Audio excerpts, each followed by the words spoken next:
And when it goes beyond a certain point, that you get totally possessed by your own thought. Almost 90% of the human suffering is in just this. It's my wish and my blessing that you must get out of the prison of your own mind and know the beauty of creation.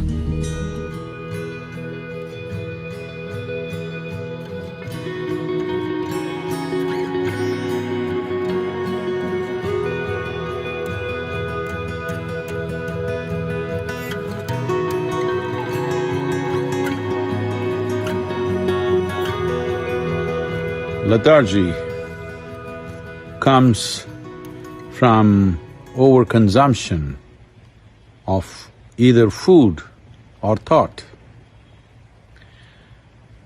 One may think how overconsumption of thought would bring lethargy, though everyone can understand overconsumption of food definitely brings lethargy. Well, if you become consumed by thought, you will see you would not like to move out of your bed. I did not talk about thinking, I'm talking about overconsumption of thought.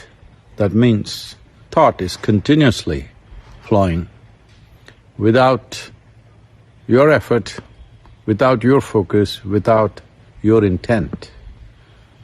Once it becomes like this, you will see naturally you feel like avoiding physical activity.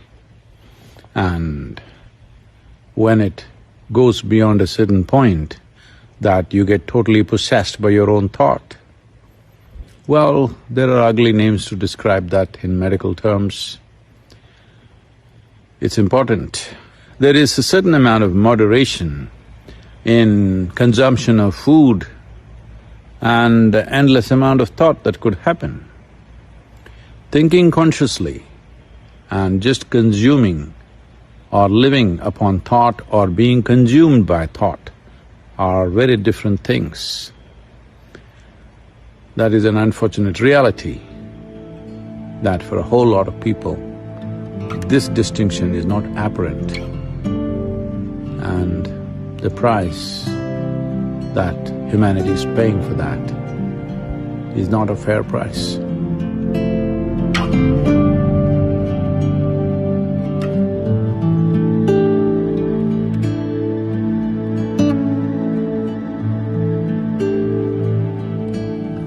The conclusions that you make in your mind will seriously impede your ability to experience life.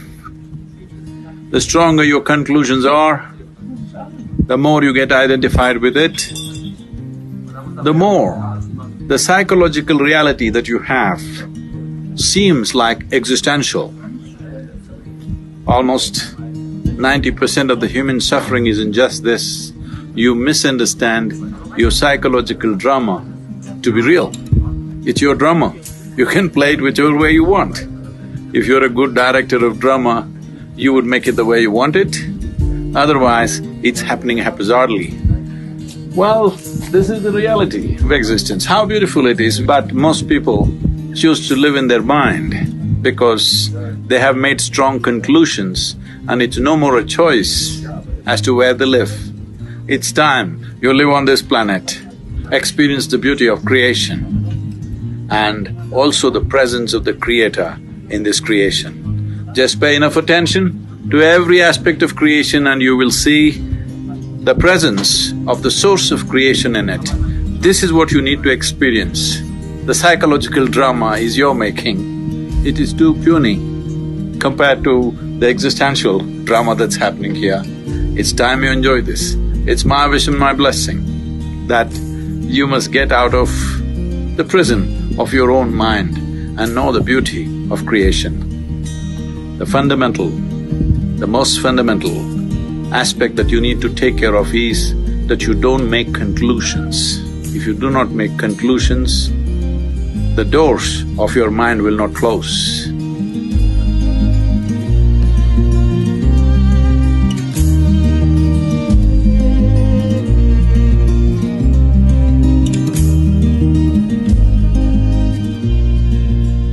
If you apply only your intellect, ignoring other aspects of your intelligence, you will get confused about every little thing in life.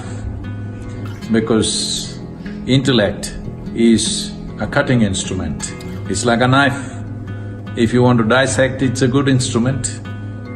But if you try to sew with a knife, you will be left in tatters. Well, that is what most human beings are experiencing right now, that they are using a cutting instrument to stitch, to put things together. Well, the more effort that you make, the more into bits and pieces human beings will become within themselves. There was a time they divided the world, then they divided more and more. You have seen this, there was a time people could live together. There were families in India where there were 400, 600 people in one family living in one house. Then slowly it became just parents and children and grandchildren. Now grandparents became a little bit of a problem, so we send them elsewhere. Now children become a problem, we send them elsewhere. And slowly husband and wife are living in separate houses, meeting on weekends. Not just that, within yourself you split yourself into many people by cutting yourself into pieces, because this is the process of dissection. If you use only your intellect for every dimension of life, this is where you will get. One day you will get schizophrenic, yes. So it's important, the other dimensions of intelligence come alive within you. Without those dimensions of intelligence being alive, your heart wouldn't beat, your liver wouldn't function, your kidney wouldn't function, all this wouldn't happen. This is not done by your intellect. So there are dimensions of intelligence within you which must be explored and brought alive into your conscious nature.